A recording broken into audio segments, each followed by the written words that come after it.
What's up, y'all? It's your girl Sakina, and I'm back for another review for Greenleaf. This is season 5, episode 7. So let's get straight into it because we got a lot to talk about. So the episode opens with Grace, Belle, and Darius out. See, they didn't really make it. They made it a little dramatic, right? It seemed like he was gonna be ending up dead, but he just got locked up. Fernando set up the arrest, so that's why he knew where he was. Grace bailed him out and he was like, I'll pay you back. But she was like, bruh, you lost your job for me. Like, don't even worry about that. So instead of going home, he's headed straight to the victims of Edenvale lending for them to tell him the story about, their experience. So Grace couldn't come with him because she has to meet up with Aaron because they feel like they have some type of real estate fraud because Hope and Harmony didn't disclose the fact that they were H&H to Jacob when they bought his land. So, they got some work to do. Now, over at the Greenleaf house, Bishop is ready to push up this wedding date again. He's very persistent when it comes down to trying to marry Mae, but she doesn't want to marry him until they are on the same page as far as wanting to give something to Tara and Rochelle. So she wants to give them a part of the land. She said that it was 10 acres of land and give Rochelle some money. Bishop don't like that idea because, when you give money, hush money in particular, it insinuates that you did something. And he said, I'm not guilty, so I'm not with this plan. So, he was like, so Mae was like, okay, well, you don't want to get down with this, then we'll go ahead and marry on Flag Day. That doesn't mean I don't want to get married at all. I just want to go ahead and get married on that particular date. Forget pushing it up. Now, we get Zora. She over there hounding Jacob about her New York arrangements. He tells her to be patient and go ahead and cancel her flight. I don't really see what's the rush. I feel like she gonna leave anyway. She gonna say, forget Jacob. And that's what she's planning to do. I'm like, unless you cancel, she's not gonna do it. So then we see her with Sophia. She basically trying to get Sophia to ask Grace for some money because Jacob is under the impression that she's gonna cancel her flight, and she's not. But Sophia is like, you was just trying to tell me to go to Hampton, and now you're trying to get me to go to Brooklyn with you, and it's really because you want some money. And Zora was like, nah, that's not the case. But then she admitted, like, it's slightly the truth. Girl, I'm not leaving to go to New York, and we don't have no set plan. New York don't care about nobody, okay? And if you don't have no desires to move to a big city like New York, then don't do it. Sophia got her own plans, whatever the hell she's trying to do. Zora thinks she's still in her feelings about the whole telling Grace about the boob thing. So then, I guess Zora said that she had to think about it. Fast forward to the end of the episode, Sophia wanted to talk to Grace about something, and I'm assuming, she was entertaining the thought of moving to Brooklyn with Zora. So she was like, I'm sorry about sending those pictures to Dante. It was stupid. I'll never do it again. And Grace was like, what pictures? I kind of had an idea that Zora didn't tell Grace about it because they never talked about it. I felt like, Grace got a whole bunch of shit going on. But I would assume that she would tell her about it, but she never did. So, yeah, I guess we'll figure out next week what's going on with that. I don't know. But yeah, anyway, we just had to get that little stuff out the way. Now we get this quick scene with AJ and Bishop. AJ came by, they supposed to be starting this Pontiac together, doing the assembly for it. So you could tell Bishop started to forget why he was there. He took a while for him to, really come to his senses. And he was like, oh yeah, you here for the car. So he said he'll meet him down in the garage. Now, quite frankly, AJ don't look like he's excited to even do this. Bishop was like, we both can't be downers or whatever he said. But he basically was trying to tell AJ, God is real. And if you want to be saved, then you can be saved. But AJ don't want to be saved at the time. But Bishop was like, if you decide to be saved one day, I hope that I'm there for it because there's going to be a smile more beautiful than, did I say beautifuler? No, more beautiful than 10 Grand Canyons. And, he wants to witness that day of AJ being saved. And you can tell AJ might be teetering on the thought of stepping into Christianity more because he said he didn't get saved in jail and he was never really into church when he was younger. But, being around a Christian family that has their own church, you might, find your way to the Lord. But we'll see about, whether or not he gets saved or not. So down at Calvary, Judy, Fernando, and Phil are at the church, and Judy is ready to blow some shit up. She was like, can we destroy something already? But they can't do that because Bob has an announcement that he wants to make. So they have to put all of that on hold. While they outside waiting, Grace comes up with Aaron. And Grace had this cute ass jumpsuit on. I said, come on, Grace. It was all black and she was strutting up. I said, you better do it, bitch. But she comes up and she was like, you're served to cease and desist until further notice because of real estate frauds. You did not disclose the fact that you were Hope and Harmony. And you know, with Fernando being there, he was like, hold on, wait. Jacob may not have known, but his wife definitely knew. She knew all about it. She was getting down with it. I gave her chlamydia, so we was close. But Grace, you know, kind of bucked up at him. I was like, Grace, what, you just gonna be his ass? But you know what? She killed Max, so she ain't no killer, but she is. So don't push her. So yeah, he was like, she knows it very well, and they end up calling Jacob, and Jacob was like, all right, I'll go ahead and call Carissa to see what's up with this, because of course Jacob has no idea that his wife did some grimy ass shit like this. So he calls her and was like, you know, did you do this? Did you know about Harmony and Hope being the people who bought the land?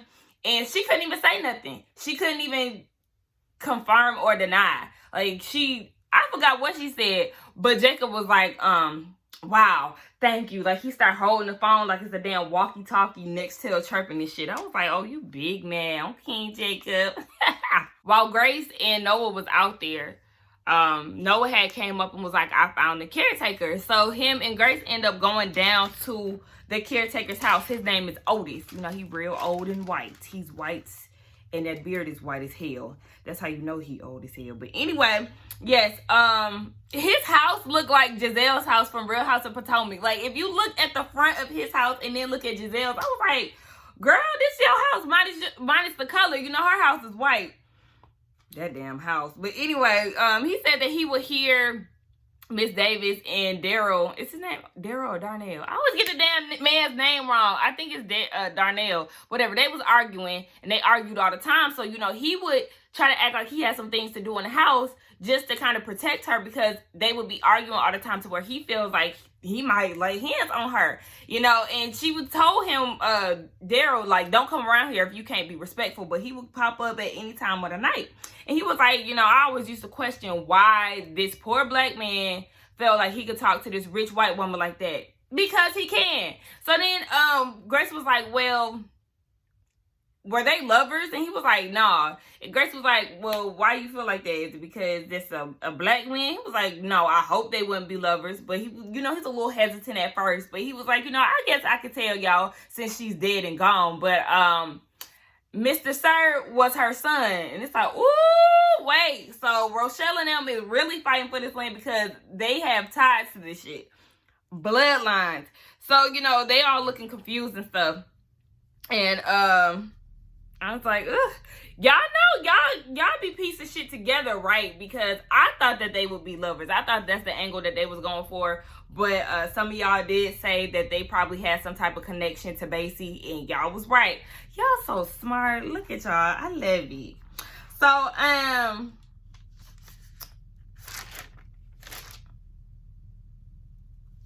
Mae and Tara, they down at the house. And I'm like, Mae, stop inviting this lady to your house. Y'all need to find somewhere else to meet, because the more she come over, the more she gonna want this house. She keep looking at stuff. You know, like, stop inviting her to your house.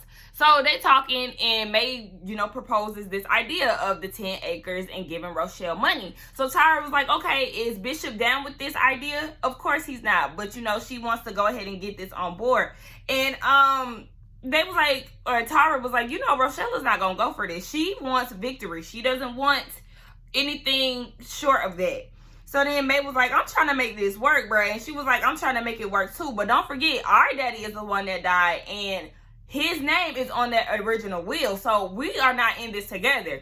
And Mae was just like, you know what? Okay, bitch. Well, I don't know how this gonna end. And Tara said, I don't know either. And I say, stop inviting her to your house. That's a start. Now, Charity and Bishop are watching TV. The news is showing how Bob is about to make this announcement, and, you know, he is running for Senate. So they find out that way, like, okay, this is what this man has been doing. So Grace comes in and she spills the tea, and she was like, y'all, Loretta is Daryl's mom. So, you know, this is some shit. So the plot thickens and all that, and Bishop was like, damn, I should have known. So he walking off and he pondering and stuff, and Mae was like, bro, you couldn't have known. So then he tells Mae to call Tara and Rochelle back over again, and Mae was like, hell no, I'm not inviting Rochelle over here. But he was like, please, just trust me, invite her over. Charity is over the bullshit, and she was like, you know what, I'm going down to the church. And we all looking like, girl, what is you about to do? So, you know, we know she about to tell all the business or possibly fuck some shit up. Now, they have a, so Tara and Rochelle get over there, and Mae is doing this long-ass, exaggerated speech, and Rochelle's like, bitch, what did you call us over here for? Just tell us. So then she was like, you know, I suggest that y'all get a blood test, but this is y'all grandmother, and, you know, if y'all blood ties are true, and if y'all connect, then you know what? That supersedes our will and whatever we got going on to this house, or what we are legally owed to this house. So, you know, Rochelle is just like, you know, I don't want this damn house. I want the truth. And, you know, saying the word murder is a trigger for Bishop. So he was like, what the hell is wrong with you? Like, I did not murder your dad for the umpteenth time. And Rochelle just wants the truth. So Tara was like, Rochelle, stop. They're giving us the house. Isn't that what you're saying? Girl, I mean, she get on my nerves. She really be trying to act like she don't want this house. Girl, you was thirsty as hell for this house. Truth be told. So then Jacob comes downstairs and he was like, Charity has given the congregation an email. She sent out an email saying, if y'all want the truth about Bob Whitmore and Edenvale lending, then y'all need to come down here to see what's up. So Grace is down. I guess Grace was down there or something. And she was like, there was like hundreds of people that was coming in. So, you know, Bishop was like, you want the truth? Come down to the church. We about to lay all this shit out. So then, Grace was waiting on Darius at the church. Come to find out, he did get the victim's story about their experience with Edenvale lending. And Grace is like, okay, well, did you get somebody to pick up the story? Because Yusuf actually backed it up and confirmed it like he promised he would. So I'm glad to see he coming through for real. And Darius have CBS lined up to tell a segment about the story. So, you know, they getting this shit rolling at the last minute. And then they go inside of the church. And Bob is, you know, basically saying that it's old news, this whole Edenvale lending thing, and it's just used to scare all of y'all. Y'all really don't have to worry about that. So somebody asked, you know, what is Edenvale? And Bob says that it's nonsense. It's basically just a loan company that we used to use for poor income people, you know, to help them get on the right track as far as being able to pay for their house. And then was saying, you know, what this email that Charity sent out, you know, it was some bullshit basically. So, you know, this all started a whole great what is it? I was about to say Edenvale. This all started a Greenleaf gang up. So, you know, Charity was like, okay, so if that's not the case, then why was damn near 100% of your clients black people? And Darius and Grace came in and was like, yeah, answer the question. We got proof showing that 244 of these loans are with black families, and they were also signed by Gladys DeMars, who was Phil's mama. So, you know, they airing his ass out, laying him out. And you know, Connie is in the crowd looking shook. You know, it's like, nah, these your folks, bitch. This is who you backed up. Remember, it's funny that Connie's last name is Sykes, because she really does give me a Wanda Sykes tea, and I always used to say that. So it's funny that that's her last name. But you know, yeah, Grace is giving it to Bob, and you know, Bob is trying to explain like this isn't true, and you know, I would never do that to the black people. And he was like, the people didn't know Gladys, and Phil was like, yeah, but I do. So Bob was like, you know, I was waiting for him to stick up for me. You know, come on up here. Come on and dance for me. You know how you like to tap dance. Come on, do your best work. Go ahead, dance for him. So Phil flipped the script, and he was like, you know, my mom used to tell me, or I never really knew what my mom did for a living. You know, she would never tell me, but on her deathbed, you know, she was basically saying that I hope that God can forgive me, but he never knew why. But hearing all of this on top of what Yusuf was saying, you know, all of this stuff is really starting to add up and click. I don't know why he waited to the last minute, but you know what, whatever. Better late than never, right? So he was like, you know, I have an idea of what this is. So then he looks at Judy and was like, bitch, give me my ring. Give me my shit. And she was like, what? You know, she was a little headed, bitch, give me my ring. So, you know, she was like, fine, stupid ring. And, you know, Bobblehead Judy is real childish. Like, she gives me a real... She lacks depth. Like, what did you see in her back then? But, you know, men just be fucking on anything. So, he didn't really have to see much in her. And he was going to marry her just for the sake of it. But whatever. She take the ring off and the bitch dropped it on the floor. And that's when I would have popped her ass. Like, I wanted Charity to come in and swing on her. But at the same time, baby, this is your battle. I have nothing to do with this. So, you know, she dropped the ring on the floor. The crowd was like, ooh, on some Jerry Springer type shit. But, Bob was like, you know what? I just want to forget about the past. Let's go ahead and move forward. Let's not worry about what happened back then. Typical white people shit. White people always want black people to forget about slavery and let's talk about now and all of that. And even if we forgot about slavery, y'all motherfuckers still trying to hold us back to this day. So it's like, we'll never forget about slavery because it's in our bloodline, honey. Don't go there. White people they really know how to piss you off with that shit. I was saying that James Greenleaf took advantage of y'all, and then in comes the rest of the family. And Bishop was like, I did. And then he walks up to the stage and he started coming clean. He was like, I did take advantage of y'all. You know, I was building up hopes for yourselves while I was sitting here getting fat and happy. And he was like, you know, I was sitting like hell. So he started going on and on about how he started going on and on about how he got the house by Loretta. She gave him the house through the will.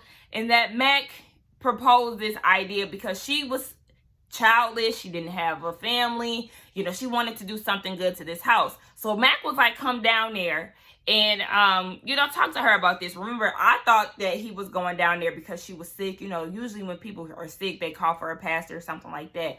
So I thought that was the case. Come to find out, no, Mac just had his eyes set on this house. Mac was their lawyer, so y'all want to keep that in mind. So, you know, he was like, you know, I was able to use that house as collateral, and that helped me get a loan to build this church. So he starts going on about that and says that the house was initially supposed to go to Daryl Jones, and, you know, saying that Mac suggested about the house. So, when he visited Miss Loretta, that's when she told Bishop about the fire and about Daryl dying. So he didn't use that connection to put together that, you know, they had some type of tie to each other.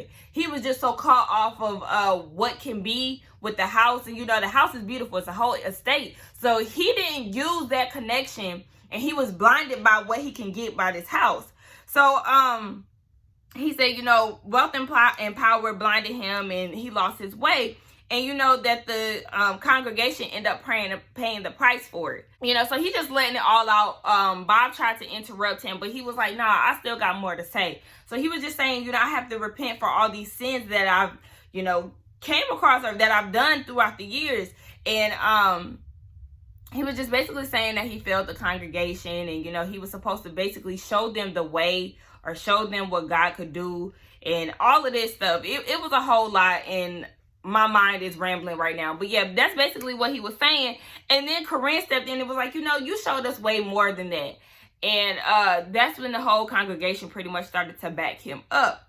So Phil all, you know, puffed in his chest, and he was like, Bob, I think you should go. Who died and made you king? I'm gonna need you to go sit the hell down. You need to actually leave with them, because all the shit that you put this church through, and Connie need to follow suit too, bitch. You need to go with them because you with the gang. You already showed your colors, and I was wondering, like, bitch, why you not getting up? Like, what are you doing? What's going on?